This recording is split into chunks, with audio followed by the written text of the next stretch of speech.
आऊज़ु बिल्लाहि मिनश्शैतानिर्रजीम बिस्मिल्लाहिर्रहमानिर्रहीम। नाज़रीन व सामीन अस्सलामु अलैकुम। उम्मीद है आप खैरियत से होंगे और हमारे वीडियोस से मुस्तफ़ीद हो रहे होंगे। नाज़रीन, हमारी आज की वीडियो शायद बहुत से लोगों को हैरत में मुब्तला कर दे, क्योंकि आज की वीडियो एक ऐसे शख्स के बारे में है जिसके बारे में ना सिर्फ हम अपने बचपन से सुनते सुनते एक तस्वीर अपने जहन में बना चुके हैं, बल्कि उसके बहुत से किस्से हम एक दूसरे से बयान करके लुत्फानंदोज भी होते रहते हैं। ये शख्सियत कोई और नहीं, बहलोल दाना हैं।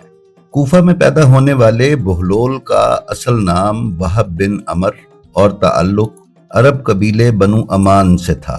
उनके वालिद छठे इमाम जाफर सादिक अलैहिस्सलाम के शागिर्द थे, लेकिन कुछ वक्त सातवें इमाम मूसा काजिम अलैहिस्सलाम की सोहबत में भी गुजारा। बहलोल का शुमार इमाम मूसा काजिम अलैहिस्सलाम के मुहिब्बीन में होता था। जब खलीफा हारून अब्बासी ने इमाम मूसा काजिम अलैहिस्सलाम को कैद करने के बाद उनके मानने वालों के खिलाफ कार्रवाइयां शुरू की, तो वहाब और कुछ दूसरे लोगों ने इमाम से कैद खाने में मुलाकात करके आइंदा के लिए हिदायत मांगी। इमाम आली मकाम ने जवाब में सिर्फ एक लफ्ज जीम लिख कर अपने अकीदतमंदों के हवाले कर दिया। हर शख्स ने जीम को अपने अपने अंदाज में लिया। कुछ ने उसे जिला वतन समझा और अपना वतन छोड़ दिया और रूपोश हो गए। बाज ने उसके मानी जबल यानी पहाड़ों में रूपोशी इख्तियार करने को लिया, लेकिन वहाब ने उसे जुनून यानी मजनूनियत में तब्दील कर दिया। उन्होंने अपनी शाहाना जिंदगी तर्क की और फटे पुराने कपड़े पहनकर गलियों में निकल आए और फकीराना हुलिये में बगदाद की गलियों में फिरना शुरू कर दिया। अहले बगदाद ने आपको बहलोल मजनून के नाम से पुकारना शुरू कर दिया और इस तरह आप हारून अब्बासी के अताब से महफूज हो गए। वो बैक वक्त एक फलसफी और एक तारिकुद दुनिया दरवेश थे। उनका कोई घर कोई ठिकाना नहीं था। वो उमूमन शहर में नंगे पांव फिरते और जिस जगह थक जाते थे वहीं डेरा डाल लेते थे। लोग उनके पीछे पीछे फिरते रहते थे। वो जब किसी जगह बैठ जाते तो लोग उनके गिर्द घेरा डाल लेते, जिसके बाद बहलोल दाना बोलते रहते थे और लोग उनके अकवाल लिखते रहते थे। ये अपनी लकड़ी की लठ को घोड़ा बनाकर बच्चों के साथ खेलते और कभी कभी उस लठ से किसी को एक दो रसीद भी कर दिया करते। खलीफा हारून अब्बासी से उनकी मुलाकात 188 हिजरी में खलीफा के सफर हज के दौरान कूफा में हुई, जिसका जिक्र इमाम इब्ने कसीर ने भी किया है। बहलोल ने हारून को जो नसीहतें की उससे मुतासिर होकर वो उन्हें अपने साथ बगदाद ले आया और फिर बहलोल का ठिकाना बगदाद की गलियां ही रहीं। बहलोल का मज़ार बगदाद में है, जिसके एक गोशे के बारे में मशहूर है कि वहाँ सिख मजहब के बानी गुरु नानक ने चिल्ला काटा था। बहलोल जुर्रत व बेबाकी, हक गोई और मजलूमों की हिमायत के अलमबरदार थे। आप उस दौर में हुक्मरान तबके पर खुले बंदों तनकीद करते जब कोई उसके खिलाफ जबान खोलने का तसव्वुर भी नहीं कर सकता था। उनकी बेमिसाल दानिशमंदी और जहानत ने कभी ये मौका नहीं दिया कि उनके किसी लफ्ज पर गिरफ्त की जा सके। वो हैरत अंगेज दीवानगी का भरम भी रखते थे। दीवानगी के पर्दे में छुपी दानिश भी लोगों पर अयां करते। आपने दीवानगी और फरजानगी को कुछ ऐसे करामाती अंदाज में हम आहंग किया कि वो ना सिर्फ उनकी जान की जामिन बनी, बल्कि मजलूमों की हिमायत का एक मौसर जरिया भी और हुकूमत वक्त पर खुली तनकीद भी बन गई। तारीख के सफ़हात में आप एक ऐसा हैरत अंगेज किरदार हैं जो दीवाना है और लोग उनके फजलो कमाल के कायल भी हैं। आप पागल कहलाते, मगर मुश्किल मसलों में उनकी राय को अहमियत भी दी जाती। बहलोल का पहला जिक्र मशहूर अरब फलसफी अल जाहिज की किताब अल बयान में मिलता है। हिकायात के मुताले से उनके जो खद्दो खाल उभरते हैं वो एक गैर मामूली ज़हीन, दानिशमंद और आकिल शख्स के हैं।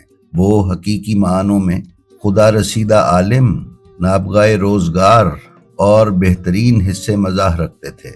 नाजरीन, ये है वो आम तासुर جو کچھ کتابوں میں حضرت بہلول دانا کے بارے میں بیان کیا گیا ہے۔ حضرت بہلول سے بہت سے دلچسپ واقعات منسوب کیے جاتے ہیں اور ہمارے شیعہ ذاکرین نہایت شد و مد اور عقیدت کے ساتھ جناب بہلول کے واقعات ممبروں سے بیان کرتے اور جناب بہلول دانا کو آل محمد کا دیوانہ ثابت کرنے کی کوشش کرتے ہیں۔ مٹی کے چھوٹے چھوٹے گھر بنا کر ہارون عباسی کی بیوی زبیدہ کو فروخت کرنا اور اس کے بدلے جنت میں اسے گھر دینا، اور اہل سنت کے امام حضرت ابو حنیفہ کے ساتھ ان کے کچھ مناظرات ہمارے حاضرین مجلس خوش ہو کر سنتے ہیں، جبکہ حقیقت یہ ہے کہ بہلول نام کے کسی بھی شخص کا کوئی وجود امام کاظم علیہ السلام کے اصحاب میں سے نہیں ہے، اور نہ ہی وہب بن عمر نام کے کسی صحابی کا اصحاب امام جعفر صادق اور امام موسیٰ کاظم علیہ السلام کے اصحاب میں ہمیں تاریخ کی کتابوں میں تذکرہ ملتا ہے۔ ناظرین، اگر ہم بالکل شروع کی کتب رجال اٹھا کر دیکھیں تو ہمیں اس نام کا کوئی شخص امام موسیٰ کاظم علیہ السلام یا امام جعفر صادق علیہ السلام کے اصحاب میں نہیں ملتا۔ ہاں، صوفیوں نے اپنے لیے بہلول نام کا ایک ہیرو ضرور تخلیق کیا تھا، جس کو وہ لوگ بہلول دانا کہتے تھے۔ جیسا کہ ہم نے ذکر کیا ہے کہ سب سے پہلے جس شخص نے بہلول کا ذکر کیا وہ اہل سنت عالم دین جاحظ تھے، جنہوں نے اپنی کتاب البیان میں اس کا ذکر کیا۔ پھر ابن قتیبہ نے عیون الاخبار میں اور ابن عبدربہ نے عقد الفرید میں نقل کیا ہے۔ ناظرین، صوفیوں نے اس کریکٹر کو خوب اچھالا۔ صوفی شعراء جیسے کہ سعدی، شمس تبریزی وغیرہ اور سنائی نے اس کو ہیرو کے طور پر متعارف کروایا۔ اسی لیے آپ کو بہلول کے تقریباً تمام واقعات سلسلہ صوفیہ سے متعلق پڑھنے کو ملتے ہیں۔ ہمارے شیعوں نے بہلول کو ملنگ، درویش اور فقیر کے طور پر لیا ہے۔ شیعہ منابع اس شخص کے نام سے بھی آشنا نہیں تھے۔ سب سے پہلے اس شخص کا ذکر ہمارے ہاں جس نے کیا وہ قاضی نور اللہ شوستری تھے، جو ایک بلند پایا عالم و مناظر تو تھے، لیکن وہب بن عمر المشہور بہلول دانا کے معاملے میں علمی ٹھوکر کا شکار ہوئے۔ بظاہر یہ معلوم ہوتا ہے کہ انہوں نے صوفیوں کے اس کریکٹر کو امام صادق علیہ السلام کے ایک صحابی بہلول بن محمد کے ساتھ خلط ملط کر دیا، اور ہم شیعہ حضرات اس معاملے میں بھیڑ چال کا شکار ہو گئے۔ قاضی نور اللہ شوستری علیہ الرحمہ کے بہلول کو اپنا لینے کے بعد تو شیعوں میں جیسے رواج ہی چل پڑا۔ بہلول کی دانائی کے قصے جو صوفیوں کی کتب میں معروف تھے، ہمارے ممبروں سے بھی بیان ہونے لگے۔ شاعروں نے ان پر شعر کہے، اور جب عرفان کو رواج ہوا تو پھر یہ ایک ایسے شخص کے طور پر پیش ہونے لگے کہ جس نے درویشی میں بھی جنت بیچی اور وقت کے ظالم و جابر حکمران کو خاطر میں نہ لاتے ہوئے زندگی گزاری۔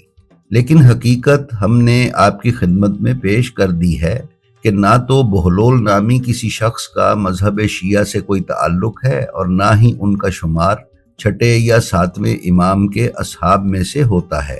بہلول سے متعلق واقعات مستند ماخذ میں دستیاب نہیں ہیں، بلکہ اکثر صوفیوں نے سینہ بسینہ نقل کیے ہیں، جنہیں لوگوں نے کتابوں میں لکھ کر ان کو مستند کرنے کی کوشش کی ہے اور بہلول کو شیعہ اور آل محمد کا دیوانہ اور اصحاب امام میں شمار کرنے کی کوشش کی ہے۔ جی تو ناظرین، یہ تھی ہماری آج کی ویڈیو۔ ہمیں امید ہے یہ آپ کو پسند آئی ہوگی۔ اگر آپ کو ہمارا کوئی بھی ویڈیو پسند آئے تو اسے اپنے حلقہ احباب میں شیئر کر کے علوم محمد و آل محمد کی ترویج و اشاعت میں حصے دار بنیں۔ ہماری آپ سے یہ درخواست ہے کہ آپ اپنا اور اپنے متعلقین کا بے حد خیال رکھیں اور اللہ کی مخلوق میں آسانیاں تقسیم کرتے رہیں۔ اللہ آپ کا حامی و ناصر ہو۔ السلام علیکم۔